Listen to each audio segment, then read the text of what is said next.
Consider this, a news and information program recorded on the campus of the University of Nebraska at Omaha. From the Fireside Lounge in the Milo Bales Student Center, here is your host, Carol Schrader. Hello and welcome back to the campus of the University of Nebraska at Omaha. You know, there is something that's been, I hate to use the word afflicting, that's kind of a passe word, but has been afflicting children for a long, long time, and we kind of think that it's also passe. It is not, and it's lead poisoning. My guests today are sort of on a crusade because, as one of our guests will tell you, we're at a very teachable moment, particularly in Douglas County. Lead poisoning is serious, and it can be serious across the state, not just in high-risk areas like East Omaha. We'll get into that.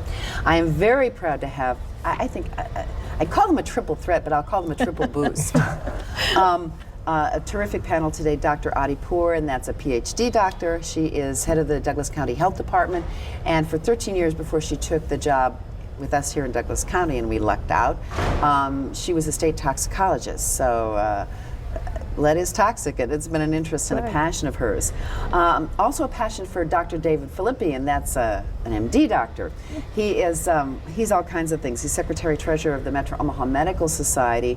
He'll tell us about some of the things they're doing. He's a past president of the Nebraska Academy of Family Physicians and is currently Vice President of Medical Affairs for Physicians Clinic in Omaha, which is affiliated with Nebraska Methodist Hospital. I'm also very proud to have on our show again, because she's been on a crusade in a specified area, but she's interested for everyone, Cheryl Weston, who is the executive president of the Lead Safe Omaha Coalition, which was formed to sort of get the federal government to pay attention to primarily eastern Omaha, eastern Douglas County, and the lead in the soil from some various industrial, years and years of industrial sort of floating out there. I really welcome all of you. I feel like I am very privileged to have so many knowledgeable people. But let's talk about, we think old housing stock, and now we know in Omaha, industrial areas with lead in the soil, lead on the paint in the houses. But I kind of thought with the housing thing, we'd sort of been past all that, but I'm finding out we are not. No, we are not. You know, I mean, there is old housing stock everywhere, Carol. There is actually only one county in the whole state of Nebraska where there are not more than 27% of the homes that are pre-1950. And pre-1950 homes, we think, really have the highest amount of lead-based paint in them, which of course is the highest risk to children. So every county in the state of Nebraska has many homes in them that are pre-1950 and therefore are potentially a risk. Now we stopped, by mandate, stopped using lead and paint in what about the late 70s? In the 70s, yes. So it was being kind of phased out. But so that 1950 mark is really critical because it was up until then layers upon layers upon layers. And we know what happens with layers upon layers of paint. Ultimately they get old, they chip. You know that in East Omaha, in the older housing stock in Omaha. And I think of greater Nebraska and all those homesteads that have been there forever. Even if you drive through towns like Fremont, Arlington, Howells, just to name a few in our area, you're talking about some wonderfully preserved homes that some people took care of over the years, but they still have layers and layers of paint. Dr. Filippi, this is kind of an important thing to you as a family physician. Well, this is kind of a passion for me as a family physician and as past president of the Academy of Family Physicians and with moms, that there's a lot of homes out there in rural Nebraska, and there's a lot of areas where there may have been welding done or other industrial chemicals spilt that it contains lead. And I think as a family physician, thinking about my training way back 25, 30 years ago, lead was really not high on the radar screen at that time, and so a lot of physicians are not really particularly aware of the potential problems that they may have in their very own backyards. Cheryl, you're dealing with a double threat in a sense. The Lead Safe Omaha Coalition helped with some very good civic leaders and public officials to push for the Superfund designation for the, I guess you would call it the eastern strip of Douglas County, if you go along the river, where we had various, and I'm not laying blame, but ASARCO, all the refineries, the smelting plants for years, typically along a river in cities across the country, that kind of stuff was done. They're starting to test the soil, which has... Right, EPA is starting to test soil within the area from L Street to Ames Street, east of 45th Street. And true, that's kind of the coalition. We started out with that particular area, but just as both doctors, MD and PhD, have said, it's not just in that area. And so we really broaden it is to try to reach all of our children, particularly at the age of 6, that no matter where it is, whether it's Eastern Omaha or Western. And so we're really trying to help people to understand that it can be anywhere, it can happen to anyone. Well, before the show I mentioned teachable moment, Dr. Philippi mentioned that, but because you are doing that in an intense area, other Omahans are picking up a message they wouldn't be getting as regularly. That is correct. And so it's a mixed blessing, certainly, that we have this extra money coming in for not just the testing and some of the eradication and the soil or remediation would probably be a better word, but we're getting these messages blared to some of Dr. Philippi's patients and certainly all of your constituents, not in a political sense, but let's do some teaching in these teachable moments right now without getting too scientific. First, it doesn't take a lot of lead we're talking about the age of concern. What is the big age of concern? Well, the age of concern is from birth to age 6 years old, and people who have exposure to lead.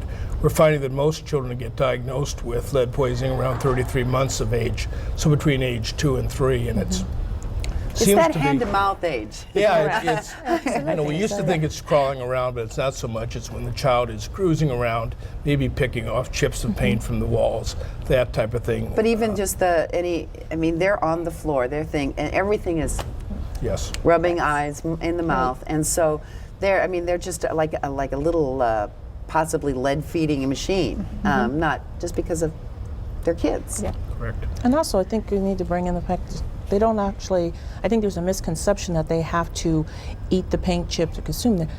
Dust is a big, big concern. And in a lot of the older homes, and then combined with the soil, you're getting the double dose because so they're the going out. Inhalation process, is that as big a thing? Inhalation and on their hands and on their toys, and it is that hand to mouth. So you wouldn't even see it? You wouldn't see it. You wouldn't say, I'm going to be on the lookout for paint chips sort of showing up in my kids' clothes and everything. It's powder. In fact, when paint deteriorates, it doesn't always just chip. That's correct.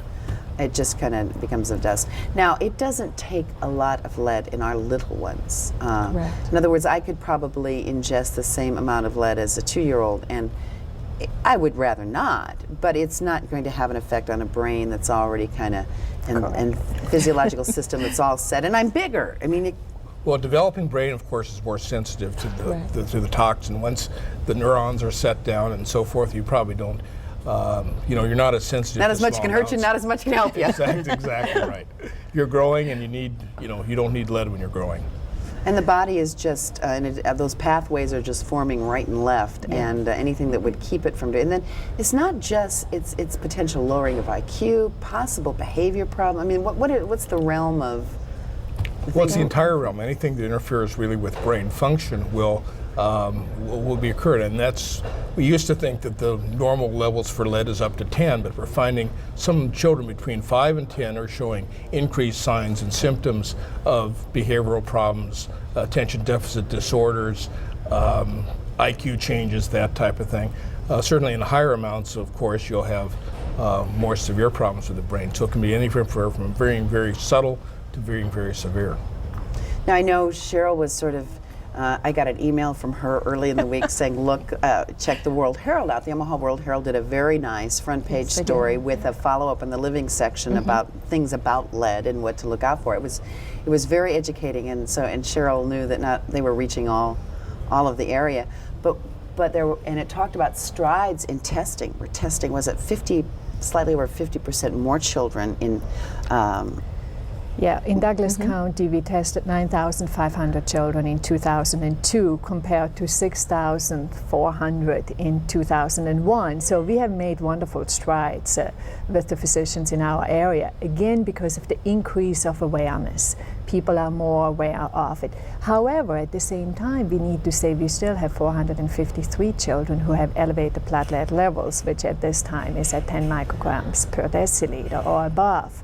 So again, you know, we need to increase the screening for children, and also we need to provide safe environments and education to the parents so that they can keep the environment safe of the children, which means hand washing before they eat their food, washing their toys, doing a lot of wet mopping, specifically if you live in the area with high soil lead levels, because that helps. Vacuum cleaning isn't going to help. It just, besides if you have those wonderful vacuum cleaner that the coalition gives. I just want to mention and interrupt you. We're showing the numbers, so you can get free lead testing for your children information statewide and Douglas County. So Good.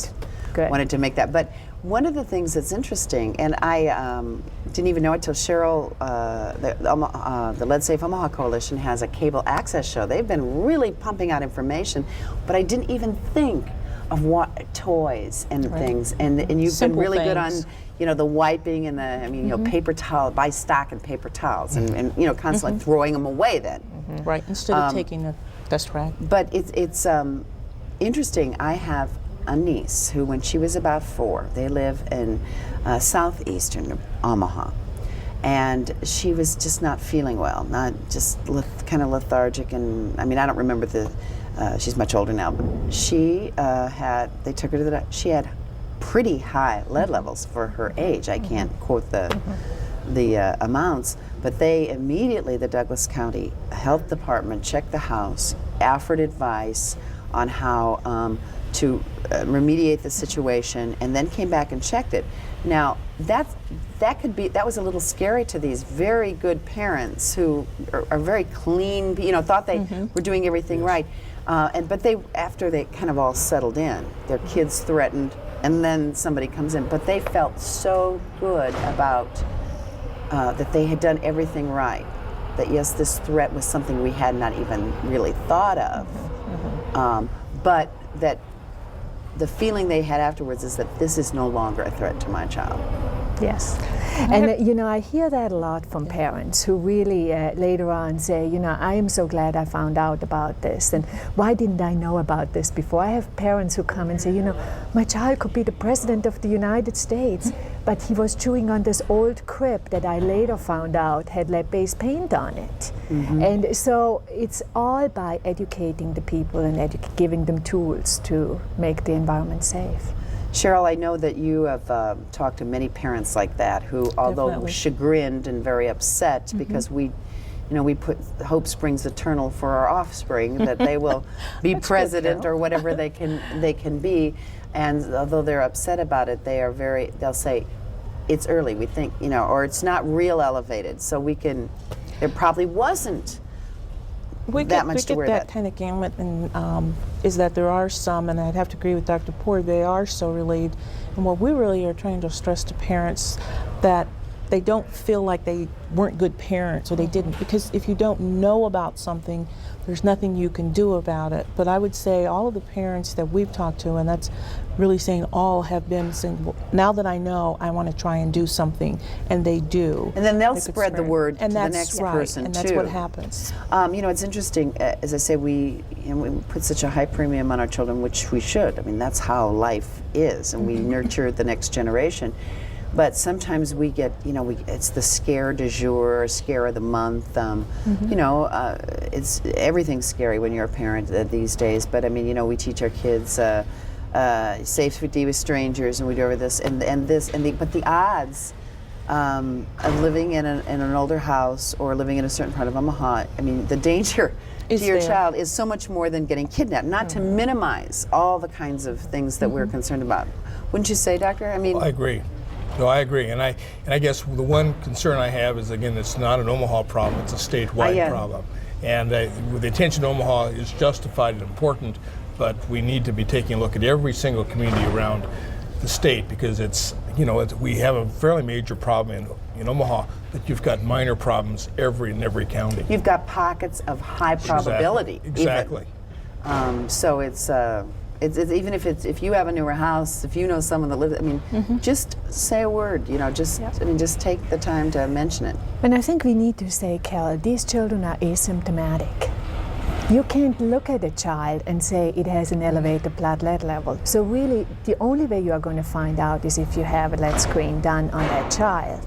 And one of my staff was telling me today, a 5-year-old house, you would not have expected that this is a high-risk house. The child got picked up, had an elevated platelet level. Okay, now how did that happen on a 5-year-old house? Interesting. You know, the only piece that we think could have something to do with it is the headboard and the footboard of the bed of the parents. And this child liked to lay there and kind of lick it and watch TV at the same time. Oh, because kids all have something, a binky or something they do. So my staff told them, why don't you get rid of this headboard and footboard, and the levels went down. Another thing that's on that same line is, like you'd say, a house after 5 years, but what happens in certain areas, particularly like in east part of Omaha, is that the parents may live in a new home, but they're bringing the child back to grandma or auntie, uncle, or somebody who's watching, who may be in an older home, or their daycare may be in an older home, and in the soil. So that's how they pick it up. And I guess it's the reason why we really stress and believe that, you know, it can happen to anybody, anywhere, any child. And as the doctor said, it's not just so Omaha, it's anywhere you have a child that could be there. It could be from the soil, it could be from the home, it could be from visiting or somewhere where you're playing, or certain even toys that children have, or ceramics, or those different things. And that's, again, it's getting that education and awareness to individuals to understand it can be. It's kind of like I had a lady at a meeting say, lead just doesn't discriminate. It gets, you know, it doesn't regard how much money you have or how little you have, and it's a misconception we have. And there is no discrimination in how children behave. Correct. All children have just certain things that they do. They play. And their hands are nonstop, and and if there's any little thing that'll catch their attention or fascinate them, it doesn't make sense sometimes. This is why is the big pan always the more fun toys, because it's so noisy, and then when you spent $50 on it. There's just certain things about kids. What I found interesting, the World Herald so well pointed out that the Centers for Disease Control say that if you just took an average state, and I'm sure there's all kinds of factors here, more industrial areas, that 2.2% of the children in the state would have elevated lead levels in their blood. And the numbers, they broke it out to say we had 500 plus in this 1 year. But if you took that 2.2% and what it would be, if we were an average state, it would be over 3,000. So even though we've designated these 500 plus children and we're doing increased testing, if we're an average state, there's 2,000, 2,500 children that are going undiagnosed. Correct. I know my numbers aren't, I'm rounding off. But that was a little scary to me, even with all the publicity we've had. Well, that's why the Medical Association kind of stepped up to the plate and joined with the pediatricians and the family physicians of the county and developed a consensus screening form that we're advocating using in the office with your routine examinations up to age 6, and also moving that out statewide to other family physicians and pediatricians. In other words, when the doctor, when the office, or when the nurse comes in, or however, different doctors do it a different way, that form will be attached every time that clipboard is there with the patient. We're going to be giving it to every time a child comes in for an examination. And there is funding yes. for this in families that have a rough time. This is something we don't want. It's like the breast screenings that we looked at several years ago and said as a state we were going to make sure that this got taken care of. This is going to be our responsibility as a people to take care of this. Definitely, and the Medical Association, as he said, is coming more on board and taking a leadership role in getting the screening and so forth out, because, it's kind of like everybody, doctors, we just think they're on God, and so whatever they say, so a lot of times... They're not? Oh. You know, they really, everybody kind of, you know, if my doctor says it, then I know to look for it or something. And that really is that really is important. That even in this backward world where advertising of prescription drugs on TV drives the patient to kind of push the doctor, maybe. Yes. It's still really, I am pushed by my doctor if I go there because I trust this person. Well, we're working very hard within this medical society to change the routine of physicians in their office. We're all creatures of habit, and if it's not the habit to use a screening device like this, we're now saying, let's make it a habit. I know in our group, we're starting to pick up that right now, and we're getting doctors we charge. We've just sent out a letter to the docs Yes. around here, haven't you? Yes. Just saying, this, we feel very strongly And we're as going a to be moving society. this statewide with the family practice magazines and with the articles and the organization itself. Did it ever occur to you, I'm sure it did, maybe I'm just kind of a weird person that's saying, you know, lead paint's been around forever, and think of how many drops in IQ points, how many children have been compromised. And now we are poised as a very literate, very knowledgeable society. It would be so catastrophic, I think, now to let any child go by. Maybe I'm just over. I tend to have a No, I think you're right flair on for the target. dramatic. You're really right on target. Is that it is every time one case or something comes through us, you know, I think that's just one generation that's lost every time. And as these things take so long for, like, the soil remediation through Superfund, that's like going to be a 7 to 10 year process, but we have all the housing problem as well, and screening is the only way to identify it, but that's kind of almost afterwards. We need prevention, which we need to get more involved in remediation of the problem of the homes, to do more things. More money needs to be spent. And that is one thing. Even though we mentioned there are things you can do, if you're you might have paint chips on the outside of your house, and then you've got the bad soil anyway in certain areas, and then paint chips on the inside of the house. This is a just to keep this kind of under control. Not to mention, it's a very expensive process to have these things totally remediated on some of our older homes. I mean, because especially some are in poor parts of town, and they haven't been able to paint the houses often and keep things sealed off. I mean, that's just a fact of life. Although it can happen in any socioeconomic. So there's going to have to be more study and more help in our older housing stock. And those are in areas where they can't afford to lose homes. They can't afford to build new ones. Correct. There is a program that the City of Omaha has received funding, HUD funding, to potentially remediate approximately 200 homes. But you are absolutely right. I mean, the cost to remediate one of those homes is between $8,000 and $15,000. Well, sometimes that's worth more than what the house is worth. But yet you that know? house is worth the world to those that people particular because they individual. cannot replace that Exactly. house. So it's a real catch-22. And it's a drop in the bucket financially because the people have to be, if you're having someone do it, they have to be licensed and educated. I mean, there's a process. So not to make this seem like it's an insurmountable problem, but just if you just kind of do one thing and get the testing and get the information to make your house safer. That's okay. Everybody gets to say the most important thing to them right now. We have about 5 minutes left, and I run the show because it's my show. But I really feel that you, as I said, I'm so happy to have you here. What if you're saying I'm Dr. Adipur, and there's one, if I could say one thing, it would be, what would you tell people? Well, there are a few things I would say.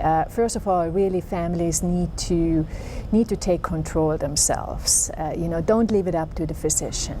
Make sure that your children are being screened for lead. Lead is preventable, as we have said, and lead has no function in our body. Except no a negative physiological function. role. Yeah, so we don't need any. Far cry from vitamin C. Doctor. I would like to see every physician in the state who takes care of children, every family physician, every pediatrician, use regularly as part of their routine examination a lead screening tool on every child. And if they did that, and if they did a blood test on those patients that were at high risk, I would be very pleased. Quick question from a medical point of view. If a mother is pregnant, can she pass lead on? Yes. Yes. So obstetricians and gynecologists should be a little sensitive to this too, maybe?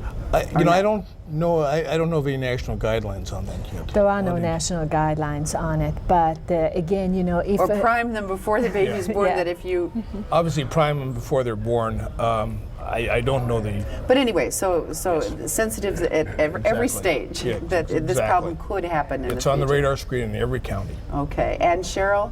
Oh, I'd like to say I agree with both of them, and also I think we need to look at a very comprehensive plan.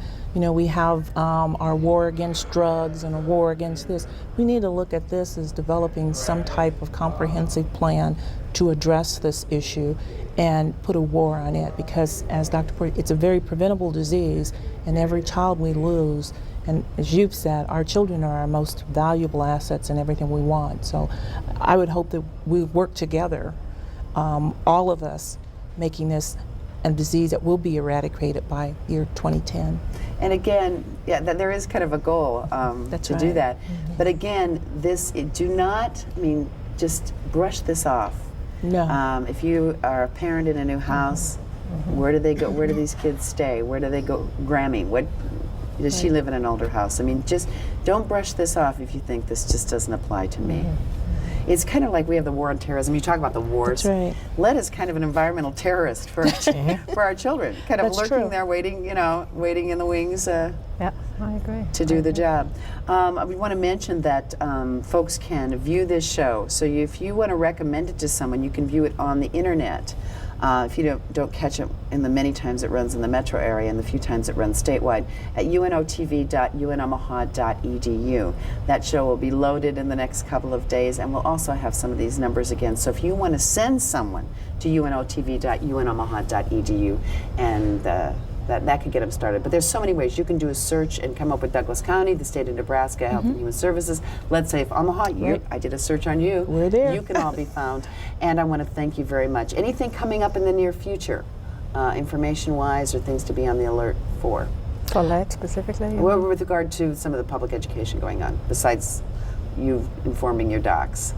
Well, we're going to be having, we're planning on, I think, September or October, working with some people to have sort of like a conference, because there's some more information on how lead and the brain stems and so forth. And so we're going to be holding it here in Omaha, inviting doctors, and maybe we'll get him, I'm putting my pitch in now for him to be on the program. So stay tuned. Stay is the tuned. bottom line. I want to thank Dr. Adi Poor, head of the Douglas County Health Department, Dr. David Philippi with the Metro Omaha Medical Society and many other things, and Cheryl Weston with the Let's Safe Omaha Coalition. Thank you. Thank you Thank for you. joining us this week on Consider This. See you next week.